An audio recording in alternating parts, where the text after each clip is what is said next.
प्रिय विद्यार्थियों, आज का जो विषय है वो षटकर्म का है। षटकर्मों में हम पहले से 3 कर्म पढ़ चुके हैं, जिसके अंदर आपका कपालभाति है, नेति है, त्राटक है। आज चतुर्थ भाग हम पढ़ रहे हैं, जिसका नाम है धोती कर्म। धोती कर्म अपने आप में बहुत बड़ा एक विषय है और इस पूरा जो धोती कर्म का प्रकरण रहेगा, इस एक वीडियो के माध्यम से हम पूरा पढ़ेंगे। ध्यान से पढ़िए, इसमें अधिकांशतः बहुत सारे प्रश्न हर बार प्रतियोगी परीक्षाओं में आते हैं। और ये जो धोती क्रम आज पढ़ने जा रही है, घेरंड संहिता ग्रंथ के अनुसार हम पढ़ रहे हैं। पूरा षटकर्म का जो प्रकरण चल रहे हैं। चलिए, आज का ये सबसे पहला प्रश्न जो बनता है वह ये है, घेरंड संहिता के अनुसार धोती कितने प्रकार की होती है। सबसे पहला ये प्रश्न बनेगा। आपको सही उत्तर मिलता है कि 4 प्रकार की धोती होती है। उसमें अंत धोती, दंत धोती, हृद धोती, मूल शोधन। और यहाँ पूरा एक श्लोक दिया गया है, इसको भी आप नोट डाउन कर सकते हैं, जिसके अंदर लिखा है अंत धोतिर दंत धोतिर हृद धोतिर मूल शोधनम धोतिम चतुर्विधाम कृत्वा घटम कुर्वन्तु निर्मलम। प्रथम अध्याय का 13 नंबर का जो आप श्लोक संख्या देखेंगे उसमें ये मिलता है। इसका क्या अर्थ है वो अब देखिए। प्रथम में है अंत धोती, फिर आपका दूसरा दंत धोती, तीसरा आपका हृद धोती, चतुर्थ आपका मूल शोधन। इन 4 प्रकार ये धोतियों को करके योगी जन घट को निर्मल, यानी घट रूपी जो शरीर है उसको निर्मल स्वच्छ करता है। और ये सारा जो षटकर्म है, शोधन प्रक्रिया है, या आंतरिक शोधन का एक प्रोसेस है। बाह्य शोधन से इससे कोई लेना देना नहीं है। आंतरिक जब शोधन होता है तो बाह्य स्वतः ही हो जाता है, करता नहीं है, बाहर अपने आप हो जाता है, उसका परिणाम है वो। इसलिए ये आंतरिक शोधन है। इसमें धोती जब हम करते हैं, धोती का सीधा जो हम भावार्थ लेते हैं वो है धोना। धोना किसको है? आपने अपने अमाशय को धोना है। इसमें अपने स्टमक के लिए हम करते हैं, स्टमक को साफ करने के लिए हम धोती कर्म करते हैं। अब इसमें कितने प्रकार का धोना है अपने अमाशय को, और बहुत सारी और भी प्रक्रियाएं हैं, उनको सब हम पढ़ने वाले हैं। पहले एक एक करके इन चारों विभाजनों को एक एक करके हम स्पष्ट करेंगे। सबसे पहले है कि घेरंड संहिता में अंत धोती 4 प्रकार अभी पढ़े हमने। अंत धोती है, दंत धोती है, हृद धोती है और मूल शोधन। ये 4 प्रकार हैं। उनमें से अंत धोती पहला प्रकार हम पढ़ रहे हैं, जिसके भी 4 भेद हैं। कौन से? वातसार, वारिसार, वहनिसार और बहिष्कृत है। इनको क्रम से आप याद रखिए। इनका जो सूत्र है, श्लोक है, वह है वातसारम वारिसारम वहनिसारम बहिष्कृतम घटस्य निर्मल आर्थाय अंतधोति चतुर्विधा।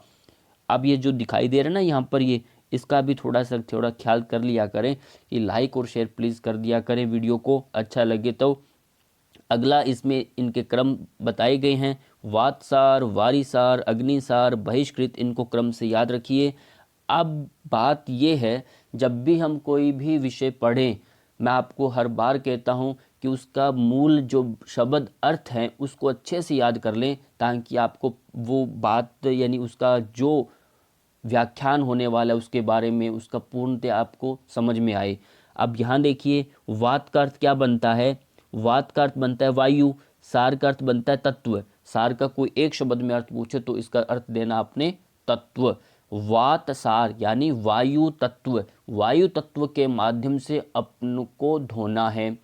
वात सार धोती, यह है आपकी अंत धोती। वात सार वायु तत्व, वारिसारिणी जल तत्व, जल से आपने साफ करना।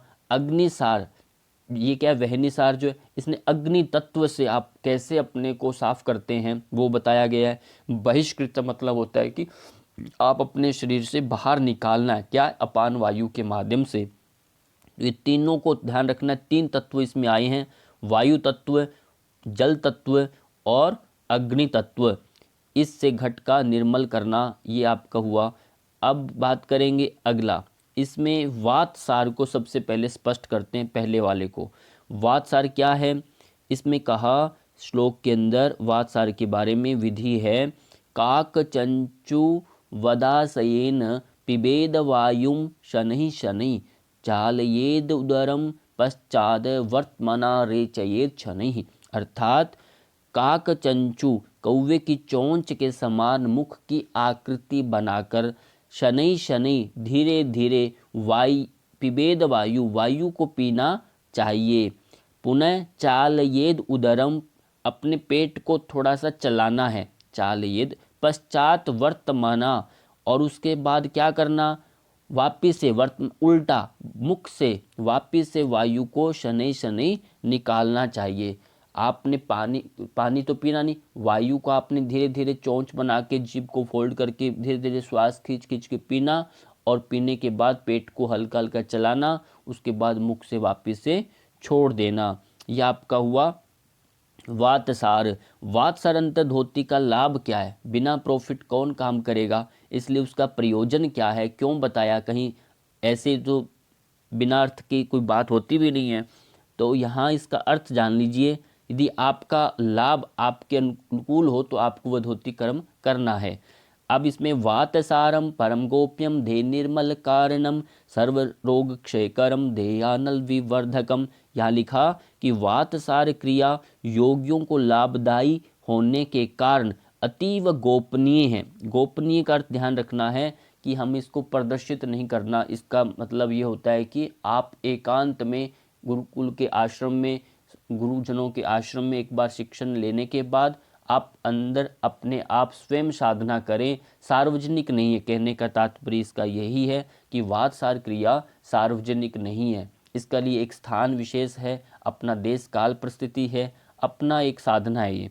ये शरीर को निर्मल करने के कारण, एक निर्मल तो करता है, मल से रहित करता है, दूसरा इस सब रोगों को नाश कर देता है, इस बात का ध्यान रखना। और देह अग्नि को, जठर अग्नि को बढ़ाने वाला है। शरीर के अंदर हमारी जो 13 प्रकार की अग्नियां रहती हैं, उनमें से देह अग्नि, जठर अग्नि को ये बढ़ा देता है वातसार। आप देखेंगे आपका स्टमक और भी अच्छा हो जाएगा।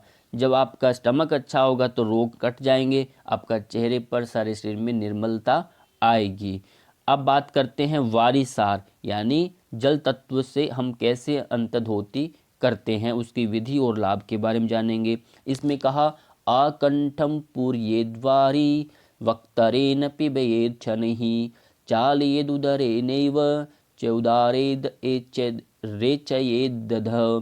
इसमें कहा जल को अब धीरे धीरे, वहाँ पानी को हवा को पी रहे थे, पर इसमें इतना अंतर है, अब पानी पीना है, धीरे कंठ तक पीना चाहिए। पूरा धीरे पीते जाओ तो कंठ तक आएगा। पुनः उसे उदर में डुलाएं, चलाएं, उसको हिलाना डुलाना है, चालयेद उदरेन। फिर पुनः उस पानी को रेचन अधोमार्ग से कर देना चाहिए। अधोमार्ग अपना क्या है, गुदा मार्ग से उसको रेचन करना है, मुख से नहीं निकालना, शरीर स्थान या मल द्वार से निकाल देना चाहिए। तो ये एक प्रक्रिया थोड़ा सा हो सकता है हम सबके लिए कठिन हो सकती है, पर इसका प्रक्रिया यही है, मुख से पानी पीना है और आपके आंतों से निगुदा मार्ग से निकालना है, जिससे आपकी पूरा आंतें भी साफ हो जाती है। तो ये एक प्रोसेस हुआ। इसमें लाभ क्या है इसके, जब आपका पेट साफ हो गया, और फिर वारिसारम परम गोप्यम धे निर्मल कार्यकम, ये पहले वाला ही लाभ मिला। और साधयेत प्रयत्नेन देव देहम प्रपद्यते, यानी वारिसार जो है, नमक नामक जो अंतर्धोती क्रिया योगियों के विषय में होने से अतीव गोपनीय है। ये भी गोपनीय यानी गुप्त रखने वाली क्रिया है। ये देह को निर्मल भी करती है, और प्लस आपका ये ध्यान रखना, ये प्रयत्न पूर्वक साधना चाहिए। इसको आपको इसमें करने में इतना वो नहीं है, आपको प्रयत्न पूर्वक इसको एक टारगेट लेकर के इसको साधना चाहिए, जिससे साक्षात देवताओं के समान देह प्राप्त हो जाती है। और देव देहम, देवता के समान देह मतलब शरीर की प्राप्ति होती है, क्योंकि शरीर में शीतलता आती है, आंतें आपकी साफ होती हैं। जब आंतें साफ होती है तो चेहरे पर अपने आप ही तेज ओज आता है, शरीर सुंदर बनता है। अब बात करते हैं वहनीसार, यानी अग्नि तत्व अंतर्धोती की विधि क्या है, लाभ क्या। ये सब घेरन संहिता के अकॉर्डिंग मैं बता रहा हूँ, और अन्य किसी ग्रंथ को आप बीच में मिक्स नहीं करना। अब इसमें क्या लिखा है, नाभि ग्रंथि मेरु पृष्ठे शतवारंच कारयेत अग्निसारमेषा धोतिर्योगी नाम योग सिद्धिदा। अर्थात नाभि ग्रंथि जो है आपका नेवल रीजन है, आपका जहाँ नाभि रहती है, को 100 बार मेरुदंड से लगाएं। यानी अब उसको आप नाभि जो है उसको आप श्वास चाहे बाहर छोड़ करके आप पेट को अंदर पिचका करके पीठ को ऐसा लगे कि बिल्कुल पीठ के पीछे लग गया है। ये क्रिया योगियों को सिद्धि देने वाली है, अग्निसार धोती कही जाती है। हम जब अग्निसार क्रिया करते हैं वह वहनिसार धोती ही है, इसको अग्निसार धोती भी कहते हैं। कि आपको पेट का पूरा खींच करके अंदर लगाना, फिर बाहर छोड़ना, फिर अंदर लगाना, बाहर छोड़ना। ये सब करने से क्या है, आपका नाभिक पर कौन सा चक्र होता है, मणिपुर चक्र। मणिपुर चक्र यानी अग्नि तत्व, यहाँ पर अग्नि तत्व रहता है, वो आपका तेज होगा या अग्नि देवता है इसके अंदर। वो जब जितना प्रबल होगा तो आपका पाचन भी अच्छा होगा, आपका रस अच्छा बनेगा, शरीर में स्वतः ही तेज आने लगता है। ये हुआ क्यों, अग्नि तत्व बढ़ाने वाला है, ये अग्निसार है, अग्निसार अंतर्धोती। अब बात करते हैं अग्निसार अंतर्धोती का फल क्या है। अब वहनिसार जो धोती है, वहनी का अर्थ अग्नि, इसमें लिखा उदरामयजम त्यक्त्वा जठरग्नि विवर्धयेत एषा धोती परागोप्या देवानामपि दुर्लभा केवलम धोती मात्रेन देवदेहो भवे ध्रुवम। देखो कितना इसका सुंदर अर्थ है। ये अग्निसार धोती उदर रोगों को दूर करने वाली, उदरामयजम त्यक्त्वा जठरग्नि विवर्धयेत, और तथा जठरग्नि को बढ़ाने वाली भी है। यह क्रिया भी सबके द्वारा संभव न होने से, हर व्यक्ति नहीं कर पाता, तो देवों को भी दुर्लभ है, देवता लोग भी, यानी अत्यंत वो एकाग्र बुद्धि वाले हैं ऑलरेडी पहले से, आपने चित्त भूमियाँ पढ़ी होंगी पीछे, तो वो जब देवता लोग हैं ऐसी स्थिति की, उनको भी दुर्लभ है, अतीव गोपनीय है। इस धोती के नियम मात्र से शरीर देवताओं के समान सुंदर हो जाता है, इस बात का ध्यान रखना। अब बात करेंगे बहिष्कृत अंतर्धोती। ये अंतर्धोती का चौथा भाग है, और इसमें लिखा है घेरन संहिता के अनुसार कि बहिष्कृत अंतर्धोती की विधि काकी मुद्राम साधित्वा पूर्येद उदरम मरुत। अब काकी मुद्रा जो है, काकी मुद्रा आप धारण करेंगे, को शोध कर यानी साध कर उदर को, उदरन यानी पेट को, पूर्यद मैंने श्वास लेते हुए भरते हुए, मरुत यानी वायु से, वायु का पान करें, कौवे जैसा मुख करके वायु को धीरे धीरे खींचे। स्पष्ट हुआ, ये बिल्कुल सरल हो गया। तो आपने मुख को चौंच बनाना और मुख से आपको खींचना है, इतना ही कहा इसमें।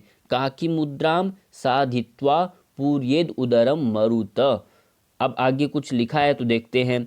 आगे इसमें लिखा है कि ये बहिष्कृत ये आपका, इसमें हमने क्या पढ़ा अभी, ये बहिष्कृत जो धोती है, ये बाकी तीनों जो धोतियां हमने पढ़ी अभी, वातसार, वारिसार, वहनिसार, उनसे ये कठिन होती है, और बहिष्कृत को महाधोती के नाम से भी जाना जाता है, और ये दुर्लभ है, आम हर कोई योगी इसको कर नहीं पाता। इसमें लिखा है धार्येद अर्ध याम्यंतु चाल्येद अर्ध वर्तमना एषा धोती परागोप्या न प्रकाशया कदाचन। यानी पुनः अर्धयाम यानी आधा प्रहर, एक प्रहर 3 घंटे का होता है, 2400 घंटों में क्या 8 प्रहर होते हैं, 8 तिया 24। इस बात को आप अच्छे से याद कर लीजिए, क्योंकि हमारे जितने भी हठ योग ग्रंथों में प्रहर के बारे में, प्रहर के एक संख्या के माध्यम से आपको श्लोकों में समझाया जाएगा। एक प्रहर में 3 घंटे। इसमें लिखा अर्ध प्रहर, अर्धयाम यानी आधा प्रहर, आधा प्रहर का मतलब हुआ 1.5 घंटे। इस याद रखना। से उदर में धारण करें, क्या धारण करें, वायु को उदर में धारण किया आपने, चोंच बना के मुख से हवा लिया, अब उसको 1.5 घंटे तक उदर में धारण करें और अधोमार्ग यानी मल द्वार से बाहर निकाले। वातसार में ऐसा नहीं था, उसको मुख से निकाला। जब आपने किया वारिसार, वारिसार में हमने मुख से पानी तो पिया और गुदा मार्ग से पानी को निकाला, पर यहाँ क्या है, वायु है, वायु को आपने मुख में लेना और निकालना डायरेक्ट नहीं, उसको आपने 1.5 घंटे तक पेट में रखना। रखने के बाद उसको गुदा मार्ग से बाहर निकालना। ये धोती क्रिया सार्वजनिक न होने से गोपनीय है। हम हर जगह नहीं कर सकते, अभद्रता जैसा लगेगा, तो आप इसको भी गोपनीयता से एकांत में अकेले करेंगे, अर्थात योगियों द्वारा की जाने ही संभव है। अब बात करते हैं, अब बहिष्कृत धोती का लाभ क्या है। इसको अंत प्रक्षालन कर्म भी कहते हैं। अंतर्गत प्रक्षालन यानी धोना, धोने वाला कर्म भी इसको कहते हैं। अब इसमें कहा नाभिमग्नो जले स्थित्वा शक्ति नाड़ी विसर्जयेत कराभ्याम क्षालये नाड़ी यावन मल विसर्जनम। अब आपने हवा आपने अंदर ले ली, अब क्या करते हैं, आप पानी के अंदर बैठ जाएं, प्रक्षालन क्रिया कर दें। नाभिमग्न, आप नाभि तक पानी में बैठ गए और स्थित होकर के शक्ति नाड़ी का विसर्जन करना चाहिए। शक्ति नाड़ी यानी आपका एनएस पार्ट जो रहता है, अंतिम जो उसका मुख रहता है, उसको शक्ति नाड़ी के नाम से जाना जाता है। उसको आपने ढीला छोड़ना है। पेट को फुलाए रखना चाहिए क्योंकि हवा आपके अंदर है, फुलाए रखना चाहिए। दोनों हाथों से त्रिवल्ली जो आपका गुदा द्वार है उस स्थान को धोना चाहिए जब तक कि मल का विसर्जन न हो जाए, तब तक कि आपका हवा वहाँ से न निकल जाए। तो ये एक प्रोसेस हुआ आपका बहिष्कृत अंतर्धोती में। अब इसमें और लिखा है तावत प्रक्षाल्ये नाड़ींच उदरे वेशयेत पुनः इदम प्रक्षालनम गोप्यम देवानामपि दुर्लभम केवलम धोती मात्रेण देवदेहो भवे ध्रुवम। यानी तब तक नाड़ी का प्रक्षालन करके पुनः उदर में त्रिवल्ली को बिठा दें। आप उसको प्रक्षालन किया, उसको साफ किया, फिर उसको वहीं पर वापस से दबाकर बैठा दें और फुलाए हुए पेट को अंदर कर लें।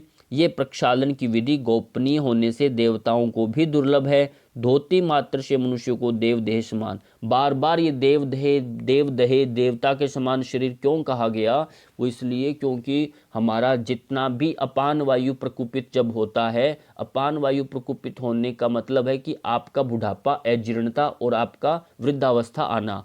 जब अपान वायु हमारी एक्टिव रहती है, शांत रहती है और सही सुचारू रूप से कार्य करती है, तब हमारा शरीर अपने आप में सुंदर होता है। दूसरी बात, अपान वायु का जो स्थान है वो आपका नाभि से नीचे का जो भाग है वो अपान वायु का स्थान होता है। अपान वायु जब वहाँ पर यानी बाहर फेंकने का काम करती है, जिसमें प्रसव आता है, प्रसव यानी डिलीवरी के समय अपान वायु एक्टिव रहती है। सुबह पेशाब करने में, वीर्य को छोड़ने में, आपका मल त्याग करने में, ये अपान वायु का दायित्व होता है। शरीर से गंदगी जो भी बाहर फेंकने का कार्य जो होता है वो अपान वायु का होता है। जब अपान वायु सही नहीं होती तो गंदगी आपके अंदर रहेगी तो आपके अंदर रोग होंगे, आपका शरीर निर्मल नहीं होगा, स्वच्छ नहीं होगा। तो इसका मतलब हुआ कि ये जब क्रियाएं करते हैं धोने का, और ये सारा बहिष्कृत धोती से, इससे आपकी जठराग्नि, आपकी लार्ज इंटेस्टाइन चाहे स्मॉल इंटेस्टाइन सब साफ होती हैं। साफ होने से आपकी अपान वायु एक्टिव रहती है, साफ होने से तो आपका चेहरे में सुंदरता आएगी। ये है आपका देव देह।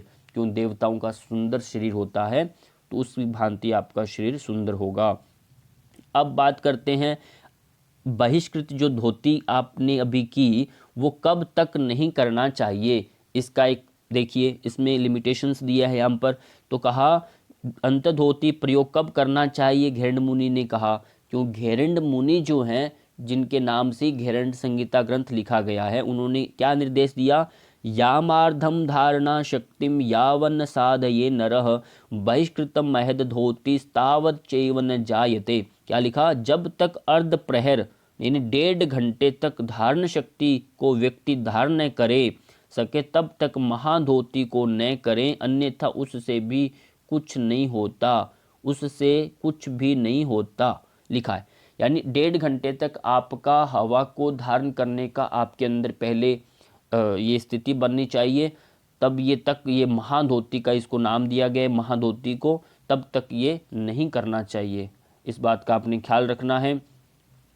अब बात करते हैं दंत धोती। ये हुई आपकी अंत धोती के 4 प्रकार हमने पढ़ लिए, वातसार, वारिसार, वहनीसार, बहिष्कृत। अब बात करते हैं अंत धोती के बाद आता है दंत धोती। अब भाग दूसरा चल गया धोती का। अब उसके सब भाग जो हम पढ़ने वाले हैं। दंत धोती के प्रकार कितने हैं? 5 है, इसको ध्यान रखना। अंत धोती के 4 भाग थे, अब इसके हैं 5। कौन कौन से? दंत मूल है, जिह्वा मूल है, दायां कर्ण और बायां कर्ण और कपाल रंध्र। आप कंफ्यूज नहीं होना, दायां बायां को अलग अलग काउंट किया गया, इसलिए 5 प्रकार कहलाते हैं ये, दंत धोती के 4 नहीं है।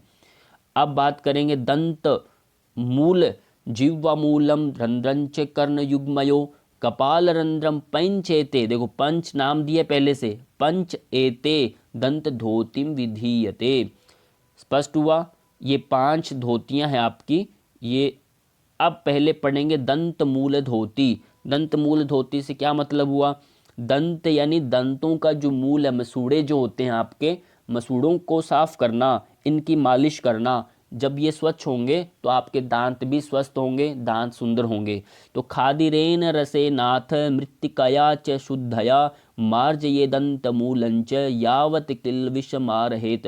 देखो खादिरेन, ये खादिर का एक वृक्ष है जिसको हम खेर कहते हैं। खेर का रस से आप दांतों का मंजन कर सकते हैं, दांत साफ कर सकते हैं मसूड़ों को। और सूखी, अब रसे नाथ रस से हो गया, और सूखी शुद्ध मिट्टी पीली से, शुद्धि जो सूखी शुद्ध पीली मिट्टी है से, या मृत्तिका यानी मिट्टी से, शुद्ध या शुद्ध मिट्टी, मार्ज ये दंत मूलंच, दंत मूल का मार्जन करें तब तक कि सब किल्विश यानी उसकी गंदगी है, वो सब मल है, दूर न हो, तब तक आप उसको रगड़ना है, साफ करना है। ये हुआ दंत मूल। दंत मूल धोती का लाभ क्या है भैया? योगियों के योग साधन में सर्वाधिक श्रेष्ठ है ये। योगी वित्त योगी ज्ञानी जन को नित्य प्रति प्रभात यानी सुबह सुबह काल का समय में इसे करना है। योगियों के धारणीय कार्य नियमों में ये दंत मूल धोती मानी गई है, प्रमुख मानी गई है, इसलिए हमें सुबह उठ करके दंत मूल धोती करना है। अब बात करते हैं जिह्वा मूल की। जिह्वा मूल अब दूसरा आपका कर्म आ गया। अब इसमें है तर्जनी मध्यमांतानाम अंगुलीय त्रय योगतः वेशयेद गल मध्य तु मार्जयेत लंबिका जड़म शनि शनि मार्जित्वा कफ दोषम निवारयेत। अर्थात तर्जनी यानी आपका इंडेक्स फिंगर, मध्यमा मिडल फिंगर, अनामिका आपका रिंग फिंगर, इन 3 अंगुलियों से ही आपको गले के मध्य जिह्वा, गले के बीचों बीच जो मध्य जिह्वा है के मूल को घिसना चाहिए। मूल यानी जीभ जहाँ से शुरू होती है वो आपका मूल कहलाएगा, उसको अपनी उंगलियों से घिसना है। और शनि शनि मार्जन करके कफ दोष को निवारण करना चाहिए। अब जब आप घिसेंगे तो खंकार आएगी, ककार आएगी तो कफ बाहर निकलेगा, फिर करेंगे फिर खकार आएगी, बाहर निकलेगा। तो इसलिए आपका ध्यान रखना है, कोई उंगलियों के नाम पूछे कौन सी उंगलियां किससे करना, तो आपके प्रथमा मध्यमा और तीसरी जो उंगली है रिंग फिंगर, इन तीनों से करना है। कनिष्ठिका से नहीं करना, अंगूठा इसमें यूज नहीं करना, इस बात का ख्याल रखना। अब इसमें क्या कहा? मार्जिये नवनीतेन दो ये च पुनः पुनः लो यंत्रेन कर्षित्वा शनि शनि। अब 2 बातें और कह दिए इसमें कि पुनः मक्खन से जीवा का जो मार्जन आपने किया है अपनी तीनों उंगलियों से, अब करने के बाद वहाँ पर मक्खन से थोड़ा सा आपने लेप करना है, उससे भी मार्जन करना है, उसको लगाना है, पुनः दोहन करना चाहिए। उससे जीवा के अग्र भाग को, जो आगे का जो भाग है उसको लो यंत्र, आजकल जो अब मार्केट में चलता है चमटा, जो एक टंग क्लीनर जो हम देखते हैं, तो उससे आप धीरे धीरे खींच करके भी आप गंदगी को बाहर निकाल सकते हैं। ये हुआ जिह्वा मूल धोती। जिह्वा मूल धोती दंत मूल धोती का एक प्रकार है ये। अब कहते हैं कि जिह्वा मूल धोती करने का कारण क्या है, बिना कारण बिना लाभ की क्या है, क्यों किया? ये क्रिया वृद्धावस्था और रोग आदियों को नष्ट करती है तथा जिह्वा इससे लंबी होती है। एक तो जीभ लंबी होती है और आपका बुढ़ापा नहीं आता और रोगों को नष्ट करती है, क्योंकि हमारा जिह्वा ना सभी पंच इंद्रियों में, 10 इंद्रियों में सबसे जो काम की वासना में देखते हैं, सबसे प्रबल जो इंद्री हमारी वो है आपकी जीभ। जीभ सबसे प्रमुख मानी गई है आपको बंधन में डालने का कारण में, तो प्रमुख है जीभ। और जीभ ऐसा है कि मुख्य द्वार हमारा शरीर के अंदर सारी फाइलें जितना भी कुछ होता है मुख के माध्यम से होकर अंदर प्रवेश करती है, तो इससे रोगों को ज़्यादा लगने के चांसेस होते हैं। और यही बुढ़ापा अवस्था लाने की कारण बनती है। तो यदि आप इसको साफ रखते हैं तो आपके अंदर वृद्धावस्था और रोग आदि नष्ट होते हैं और जीवा लंबी होती है। आप देख लीजिए, यदि कोई 4-5 वर्ष की उम्र में यदि बोलने का समय उसका हो गया है, तो यदि बोल नहीं पा रहा, हकलाता है, जीवा उसकी छोटी है, तो ये धोती उसको यानी जीभ टंग क्लीनर, जीभ की उंगलियों से ये साफ कराइए जीवा मूल धोती, तो धीरे धीरे जीभ उसकी लंबी होगी और शब्दों का उच्चारण वैसे ही करेगा, जीभ से अच्छी उसकी बनावट बनेगी। तो ये आप उसमें प्रभाव उसका देख सकते हैं। अब कहते हैं जीवा मूल धोती को कब कब करें। अब ये बात आती है कब कब करें कब नहीं करें। तो इसमें कहा नित्यम कुर्यात् प्रयत्नेन रवेर उदके स्तके एवं कृते च नित्यम सा लंबिका दीर्घता वर्जेत। प्रयत्न पूर्वक और सूर्योदय और सूर्यास्त के समय नित्य प्रति ये धोती क्रिया करनी चाहिए। कंपलसरी है, ये नित्य प्रति करना है, सुबह और शाम। कब? सूर्योदय के समय में और सूर्यास्त के समय में करना। ये प्रकार नित्य क्रिया जाने वाला जीवा लंबी हो जाती है नित्य करने से। और जीभ हमारी जितनी लंबी रहती है, फ्लेक्सिबल रहती है, उतना ही हमारा उच्चारण शुद्ध होगा। जब उच्चारण शुद्ध होगा तो बहुत सारे शब्दों के उसके परिणाम बहुत विस्तृत हैं, बहुत ज़्यादा हैं। अब बात करेंगे तीसरा क्रम, जिसमें हम कहते हैं कर्णरंध्र शोधन विधि का प्रभाव क्या है। इसमें कहा तर्जन्य नामिका योगान मार्जयेत कर्णरंध्रयोः नित्यभ्यास योगेन नादांतरम प्रकाशयेत। अर्थात तर्जनी तथा अनामिका, आपकी तर्जनी यानी इंडेक्स फिंगर और नामिका आपकी रिंग फिंगर, दो अंगुलियों के योग से दोनों कानों के छिद्रों को नित्य ही मार्जन स्वच्छ करना चाहिए। या तो आप तर्जनी से करें या आप अनामिका से करें, मध्यमा से नहीं करना। इन दोनों में से आप यूज कर सकते हैं, दोनों से। ये आप बात ध्यान रखिए। अब प्रभाव क्या है इसका? प्रभाव इसका ये है, इसके नियमित अभ्यास करने से एक विशिष्ट नाद प्रकट हुआ करता है। क्योंकि कान जो है शब्द का जो है, कान का जो गुण क्या है? शब्द किसका गुण है? आकाश तत्व का। आकाश तत्व जो है, कान में यदि स्पेस बीच में नहीं है, स्पेस यानी कान खराब है, बंद पड़ा है, तो आपका शब्द का सही साउंड सुनाई नहीं देगा। एक ध्वनि होती है, उसमें हम कहते हैं नाद मतलब ऐसा एक बहना, ऐसा एक साउंड बहता रहता हवा में, ऐसा। तो वो उसमें आहत नाद भी हो सकता है, अनाहत नाद भी हो सकता है, जो नाद प्रकट हुआ करता है। अतः नाद साधक के लिए कर्णरंध्र धोती का अभ्यास अत्यंत ही उपयोगी है। इसलिए कानों का साफ होना बहुत जरूरी है। जब आप भ्रामरी करते हैं, नाद अनुसंधान करते हैं, तो उसमें ये सहायक सिद्ध होता है। और अब बात करेंगे कपाल रंध्र धोती की विधि क्या है। अब देखो, कर्णरंध्र स्पष्ट हुआ, उसका लाभ आपको पता चल गया कि नाद के लिए वो सहायक है। अब दोनों कानों की बात हो चुकी है, यानी 4 आपके दंत धोती के प्रकार पढ़ लिया। 5वां प्रकार दंत धोती का पढ़ रहे हैं, उसमें है कपाल रंध्र धोती। इसकी क्या विधि है? इसमें लिखा है, अब बद्धांगुष्ठेन दक्षिण में दाएं हाथ से, राइट हैंड से आप क्या करेंगे? मार्जयेत भाल रंध्रकम निद्रांते भोजनांते दिवांते च दिने दिने। अब देखिए, प्रतिदिन निद्रा के अंत में, नींद के अंत में मतलब प्रातःकाल जब आप उठते हैं उस समय, और भोजन के बाद में, भोजन करने से पहले नहीं, बाद में, तथा दिनांत सोने से पूर्व। आप सोने से पहले कर सकते हैं, सोने के उठने के जस्ट बाद करेंगे, और भोजन के बाद 3 समय में ये अभ्यास करना है। कौन सा? कपाल रंध्र धोती। करना क्या है? दाहिने हाथ से आपका अंगूठे से भाल रंध्र, सिर में स्थित जो कपाल स्थान है, कपाल का जो सिर में बीचों बीच जो स्थित कपाल स्थान है, को मार्जन करना चाहिए।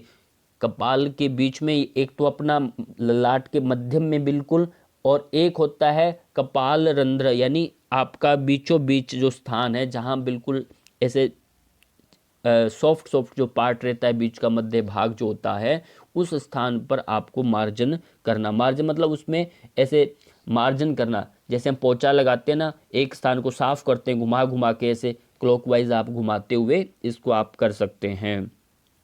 अब इसका प्रभाव क्या है?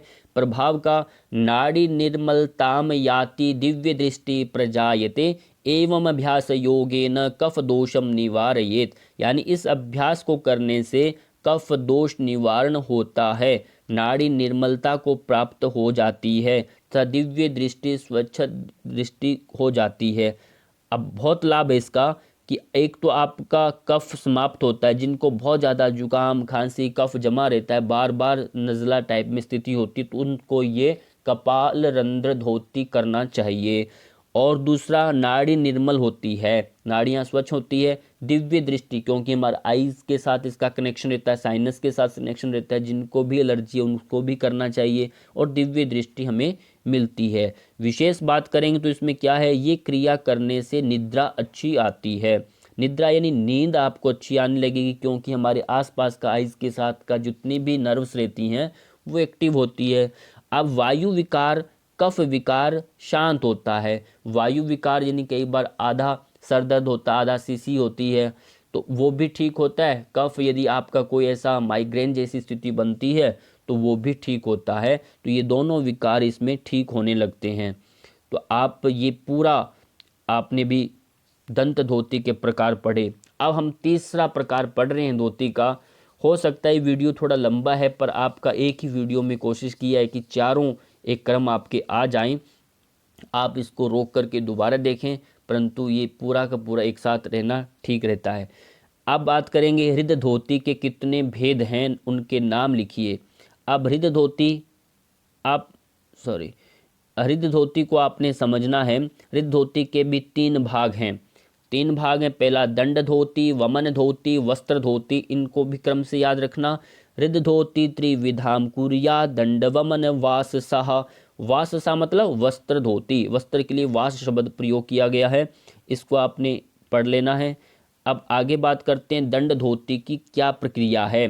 दंड धोती की विधि ये है, यहाँ लिखा श्लोक में रंबादंडम हरिदंडम वेत्रदंडम तथैव च ऋण मध्ये चालित्वा तु पुनः प्रत्याहारे च नहीं।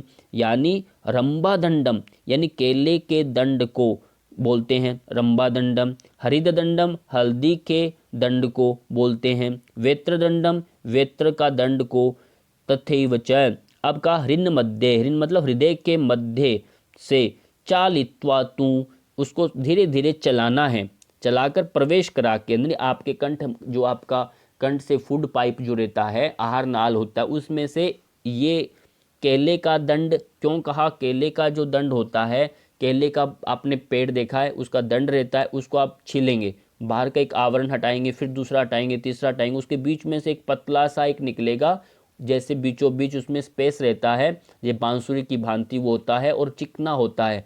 और ऐसा जो सॉफ्ट जो आप गले से निकालेंगे, या फिर हल्दी का दंड बोला, वो भी छिद्र युक्त होता है और वो भी एक एंटीबायोटिक होता है, इसमें यदि आप लेते हैं कहीं कोई नुकसान नहीं है, ऐसा वेत्रदंड है। क्योंकि पहले ऋषि मुनि जितने भी अभ्यास करते थे हठ योगी, वो रबड़, आज के समय जो चलता है रबड़ का एक दंड रहता है, उससे करते हैं पाइप से, पर वो नहीं करते थे, रबड़ के बहुत सारे साइड इफ़ेक्ट्स होते हैं। पर ये आज के समय भी इतना सरलता से उपलब्ध नहीं है, वो एक प्रारंभिक करने को करें। तो ये सब पहले के उपयोग के प्राकृतिक जितने भी वस्तुएं थी उनका था, टूट भी जाए वो अंदर कोई नुकसान नहीं है, तो इनके बहुत अच्छे लाभ भी थे। अब हृदय के मध्य इनको धीरे प्रवेश करवाकर और धीरे धीरे उसको बाहर निकालें। आप प्रवेश कराना है, उनको बाहर निकालना है। अब इसमें ये नहीं कहा कि पानी पी करके उसको अंदर डालना है, पानी को बाहर निकालना, ऐसा नहीं कहा इसके अंदर। सिर्फ वो उसको अंदर प्रवेश कराया और बाहर निकाला। जैसे जल नेति में हम एक बार पानी डालते हैं, पानी नहीं निकलता तो आप क्या करते हैं, सूत्र नेति करते हैं, सूत्र नेति करते हैं, रास्ता साफ होता है, फिर करते हैं। जैसे आज के एंडोस्कोपी जो होता है उसकी भांति आपने अंदर प्रवेश करवाया और उसको बाहर निकाला। पर हम क्या करते हैं, अभी भी पानी पीते हैं, वो भी एक प्रोसेस है, उसके माध्यम से पानी को उस पाइप के जरिए बाहर निकालते हैं। अब इसका प्रभाव क्या है, कफ पित्तम तथा क्लेदम रेचयिद ऊर्ध्ववर्त्मना दंड धोती विधानेन हृदय रोगम नाशयेद ध्रुवम। अर्थात कफ पित्त और क्लेद, क्लेद माने घबराहट, जिनको कफ ज़्यादा होता है, पित्त एसिडिटी जिनको बनती है, बार बार घबराहट होती है, दिल मिचलता है, मन मिचलता है। कई बार हम देखते हैं ट्रेवलिंग करते हैं, इधर उधर पहाड़ियों पर जाते हैं तो उनका एक बड़ा मन बेचैन होता है और बड़ा वॉमिटिंग हो जाती है। इसको मुख मार्ग से इस दंड धोती क्रिया से रेचन करते हैं। जब ये करते हैं को मुख मार्ग से, अब इनका रेचन बाहर करते हैं और ये हृदय रोग दंड धोती के विधान से निश्चय नष्ट हो जाता है। इसमें विशेष ध्यान रखना है, ये दंड धोती जब आप करते हैं तो हृदय रोगी जो होते हैं उनके लिए बहुत ज़्यादा लाभकारी है ये, और ये ठीक होता है उससे। अब बात करते हैं वमन धोती। ये तीसरा प्रकार है हृदय धोती का। वमन धोती का प्रभाव, वमन धोती यानी भोजनांते पिबेदवारी चाकंठ पूरितम सुधि ऊर्ध्वाम दृष्टिम क्षणम कृत्वा तज्जलम वमयेत पुनः। ऐसा कहा कि आपने भोजन के अंत में पानी को गले तक पीना है, चाकंठ पूरितम सुधि, और ऊर्ध्वम ऊपर देखते हुए, क्षणम कृत्वा कुछ क्षण, और तज्जलम वमयेत उस जल को वापिस से बाहर छोड़ देना है। ऐसा प्रक्रिया देखते हम। ऐसा अन्य ग्रंथों में इसको विभिन्न है कि आप सुबह सुबह पानी पी करके खाली पेट उसको बाहर निकालना है, और ये पानी भोजनांते, भोजन के अंत में, ठीक, भोजन के अंते, भोजन के बाद में, ठीक, भोजन के बाद में कहा, यहाँ शुद्धि जनकंठ तक पानी पीते हैं फिर उसको निकालते हैं। ये लाइक बागी क्रिया की भांति होता है। पानी आपने खाना वाना ज़्यादा खा लिया, ऐसा एक अभी ठीक नहीं है, तो पानी पी करके उस खाने को बाहर फेंक सकते हैं। तो ये एक प्रक्रिया हुई वमन धोती की विधि, पर व्यवहार में ज़्यादातर ये प्रचलित में नहीं है। जैसे हम देखते हैं सुबह सुबह उठ करके खाली पेट हम पानी पीते हैं, 1-2 लीटर पानी पी के फिर वमन करते हैं, और जब वमन बहुत अच्छा होने लगता है फिर हम गजकरणी क्रिया करते हैं। इसका क्या लाभ बताया? नित्याभ्यास योगेन कफ पित्तम निवारयेत। इस प्रकार प्रतिदिन अभ्यास योग से कफ और पित्त का निवारण होता है। जितना भी धोती कर्म हम करते हैं, ध्यान रखना है वो आपके कफ और पित्त का ही शमन करता है। और अब बात करेंगे वास धोती, वस्त्र धोती की विधि, उसके प्रभाव क्या हैं। वस्त्र धोती के लिए कहा कि चतुरंगुल विस्तारम सूक्ष्म वस्त्रम सनिर्ग्रसेत पुनः प्रत्याहारेद एतत् प्रोच्यते धोती कर्मकम। यानी चतुरंगुल विस्तारम, 4 अंगुल के विस्तार वाला, 4 आपने हाथों की उंगलियां जो है इस तरह 4 अंगुल चौड़ा, महीन यानी पतला वस्त्र धीरे धीरे निगलना चाहिए। आपने वो वस्त्र निगलना है। अब वो कैसे निगलना है वो इसमें नहीं स्पष्ट किया, वो आप देखते हैं कि उसको हम कैसे भगोने में एक गुनगुने पानी में उसको रखते हैं पहले स्वच्छ कपड़े को, और कितना हाथ लंबा हो वो भी इसमें नहीं बताया। वो हठयोग प्रदीपिका में बताया 15 हाथ लंबा, यानी 15 हाथ बोले तो 6 मीटर लंबा आपका कपड़ा होना चाहिए, 4 अंगुल चौड़ा है। फिर आप उसको धीरे धीरे निगलते हैं, खाना चबाना नहीं, निगलना है, उसको निगलते हैं, और निगलने के बाद कुछ बाद में बच जाए थोड़ा, लास्ट में कुछ 1 आध हाथ बचा करके उसको रखना, दांतों से बांध के रखेंगे। पेट को नौली क्रिया करते हैं, पेट को घुमाते हैं, दाएं बाएं घुमाते हैं, फिर उसको बाहर निकाल देते हैं। पर यहाँ पर ये सब उस प्रचलन उस समय में सब अंडरस्टूड है, सब कुछ बताने की ज़रूरत नहीं थी, तो इसलिए उन्होंने संक्षिप्त में बताया है। ऐसा कपड़ा जो 4 अंगुल चौड़ा हो, पतला हो, उसको धीरे धीरे निगलना है। इस क्रिया को वाश धोती, वस्त्र धोती के नाम से जाना जाता है। अब वस्त्र धोती का लाभ क्या है? इसके बहुत ज़्यादा लाभ हैं। मान लीजिए इसमें कहा गुल्म ज्वर प्लीह कुष्ठम कफ पित्तम विनश्यति आरोग्यम बल पुष्टिश्च भवे तस्से दिने दिने। अर्थात गुल्म यानी पेट में हवा भर जाना, एक गोला बनना, ज्वर बुखार होना, प्लीहा यानी स्प्लीन से संबंधित, तिल्ली जो संबंधित कोई रोग बनना, कुष्ठ रोग हो रहा है यानी आपका कोढ़ जैसा शरीर के अंदर कुष्ठ रोग बनना, त्वचा रोग होता है जो है, कफ बनना, पित्त रोगों को विनाश करता है। ध्यान रखना ये विशेष रूप से जिनको सोराइसिस की प्रॉब्लम है, स्किन प्रॉब्लम जिनको होती है, त्वचा से संबंधित होती है, तो ये वस्त्र धोती उसमें बहुत ज़्यादा लाभकारी होती है। और क्योंकि ये पहले हम जैसे हम पानी का बोतल है या अपने उसमें कुछ भी दाल, आप उसमें चाय लेके जाते हैं, ऐसा थर्मस होता है, उसके अंदर चाय का चारों तरफ जम जाना होता है। आप पानी से डायरेक्ट उसको साफ़ कर रहे हैं, नहीं हो रहा, फूंक मार के उड़ा रहे हैं तो भी नहीं हो रहा, तो आप क्या करते हैं, तो उसके अंदर कुछ भी डालते हैं, डालने के बाद आप उसमें कपड़ा मारते हैं। कपड़ा मारने से चारों तरफ से वो चिपका हुआ जो भी उसमें मतलब कुछ भी हो वो गंदगी बाहर निकल जाती है। एज इट इज इसमें हम वस्त्र के साथ अपने स्टमक को, अमाशय को अच्छे से साफ करते हैं। स्पष्ट हुआ। और ये क्या काम करता है? दिन प्रतिदिन आरोग्य को बढ़ाता है, बल एवं पुष्टि की वृद्धि करता है। लाभ तो बहुत हैं, पर आप करें तब एक बार किसी के सानिध्य में, प्रारंभ अकेले नहीं करें। ऐसी जहाँ योग के बहुत सारे अच्छे अच्छे शिविर चलते हैं या बहुत सारे ऐसे प्रयोगशालाएं जहाँ बनी हुई है योग की, वहाँ जाके आप कर सकते हैं। गैरंट संहिता में धोती का अंतिम अंग हम आज पढ़ रहे हैं अभी, मूल शोधन। हमने अंत धोती पढ़ा, दंत धोती पढ़ा, हृदय धोती पढ़ा। अंत धोती के 4 भाग पढ़ लिए, वातसार, वारिसार, वहनीसार और बहिष्कृत। दंत धोती के 5 भाग पढ़े हमने।